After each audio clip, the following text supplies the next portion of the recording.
నమస్కారం.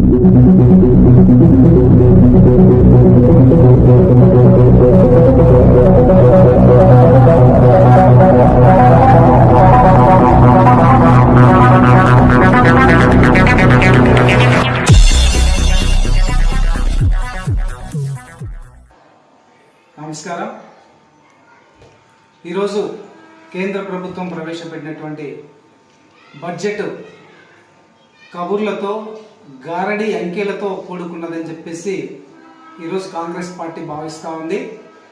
ఎందుకంటే ఈరోజు ఆర్థిక మంత్రి గారు ప్రవేశపెట్టినటువంటి ఈ బడ్జెట్ కేవలం అంకెలతో కూడుకున్నది. అది కూడా కబుర్లు, బీజేపీ మేనిఫెస్టోగా మేము భావిస్తూ ఉన్నాం.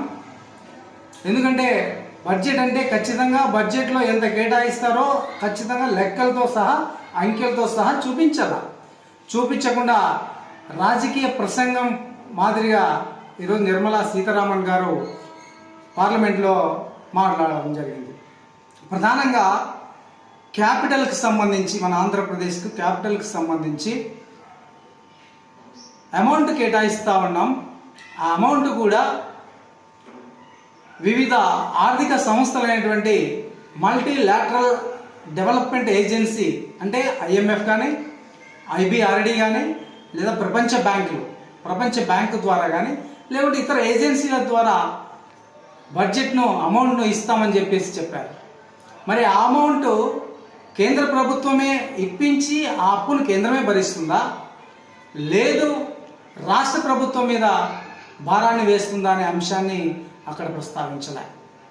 మరి వీటితో పాటు ఎన్నో సంవత్సరాలుగా రాష్ట్ర విభజన జరిగి ఇబ్బందుల్లో ఉన్నటువంటి, పెండింగ్లో ఉన్నటువంటి అంశాల గురించి ఈరోజు బడ్జెట్ ప్రసంగంలోనే ప్రస్తావించలే. ఫర్ ఎగ్జాంపుల్, ఈ రాష్ట్రానికి ప్రత్యేక హోదా సంజీవని లాంటిది.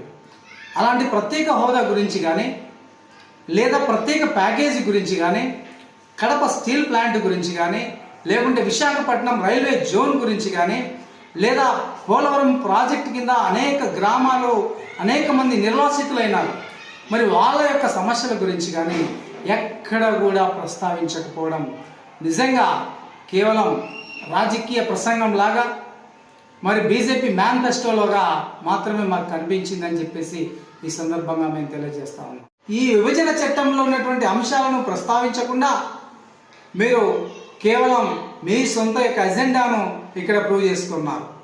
మరి ఒకసారి గమనించండి, బీహార్ రాష్ట్రంలో ఎంతమంది ఎంపీలను ఇచ్చారంటే 12 మంది ఎంపీలు. ఈ 12 మంది ఎంపీలకు మరి బడ్జెట్లో కేటాయించినటువంటి అంశాన్ని ఒకసారి పరిశీలిస్తే దాదాపుగా 26,000 కోట్ల రూపాయలను కేటాయించారు. మరి మన ఆంధ్రప్రదేశ్ ఇలా తెలుగుదేశం, అదేవిధంగా వైఎస్ఆర్ కాంగ్రెస్ పార్టీ, ఈ రెండు కూడా మరి కేంద్రంలో బిల్లు పెట్టినా కూడా ఒకటేమో ప్రత్యక్షంగా మద్దతు ఇస్తుంది, ఇంకోటేమో పరోక్షంగా మద్దతు ఇస్తుంది. అంటే 25 మంది ఎంపీలు ఆంధ్రప్రదేశ్ నుంచి మరి బీజేపీకి, ఎన్డీఏకు మద్దతు ఇస్తూ ఉంటే, మరి రాష్ట్రానికి కేటాయించినటువంటి ముష్టి 15,000 కోట్ల రూపాయలు. ఈ 15,000 కోట్ల రూపాయలను ఏం చేసుకోవాలి? ఈ 15,000 కోట్ల రూపాయలతో మరి బాగా కేటాయించాడు, ఎక్కువ వచ్చింది అని చెప్పేసి సంబరపడిపోతున్నటువంటి ఈ చేతగాని